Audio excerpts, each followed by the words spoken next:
The good news is, IKEA is looking to open 4 to 6 locations in the country in the next 5 to 10 years, ranging in size from the traditional big box stores to small retail outlets. Beyond Metro Manila, IKEA is also interested in breaking into provincial locations such as Cebu, Davao, Cagayan de Oro, Iloilo, and Baguio. The bad news is, the Swedish furniture giant may take up to 3 years to open their first store in the Philippines. First of all, we would like to be 100% sure that we find the right locations, because we need things like a very well-developed infrastructure, roads, public transport, electricity supply, and everything you need to operate such a big retail store, because we're expecting a lot of visitation. Second is that we need to consider a good logistic network. We are transporting a lot of goods coming from overseas to the Philippines, but also from our stores and warehouses to the customers. So a good logistic planning is needed, and that also takes time. Thirdly is construction. We've never been constructing anything here in the Philippines, so we need to find the right partners who are able to build such a building according our standards and our books.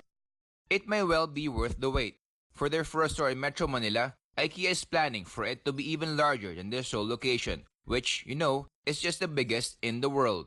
The biggest so far is in Seoul, and we want to be bigger. So that's the plan.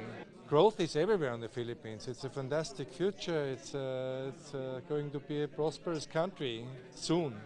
Middle class is growing, so we will have a need to build more. We are soon starting hiring more, yeah.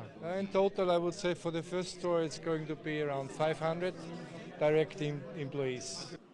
The Swedish furniture giant says it's still negotiating with mall operators in the country, declining to comment on news about their partnership with SM as no formal agreement has been signed. That's even though SM Prime Vice President Alex Pimento confirmed to Bloomberg that the first outlet will be built within the Mall of Asia complex between the convention center and sports arena. SM says the retailer will lease the property long term. We are negotiating with all major players on the Philippines. We are not giving any exclusivity anyway, so we're talking about one project after the others. IKEA may well become the tie that binds for Manila and Stockholm.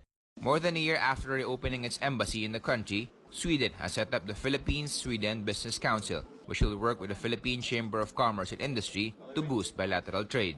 I hope that this business council will show that when Philippine companies become members in the business council, they will meet Swedish companies and they will get to know more about the Swedish economy, so that the Philippine companies can see what potential there is for them in Sweden. So I would imagine that in electronics, for instance, there is an opportunity to export to Sweden. Also food, fruit, oils. So I think there are many sectors. According to the Trade Department, in 2015, Sweden ranked as the Philippines' 43rd trading partner out of 223 and 59th export market as of 2011. Business Sweden, an arm of the Swedish Foreign Trade Association, estimates exports from Sweden to the Philippines increased 30% last year to $200 million. I think give it a few years, then I think we would be able to double that. Let's say 4 years' time, something like that. There's good reason to be optimistic. After all, Filipinos are no strangers to Swedish brands. Clothing retailer H&M, car manufacturer Volvo, home appliance maker Electrolux, and aerospace and defense company Saab have been in the country for years.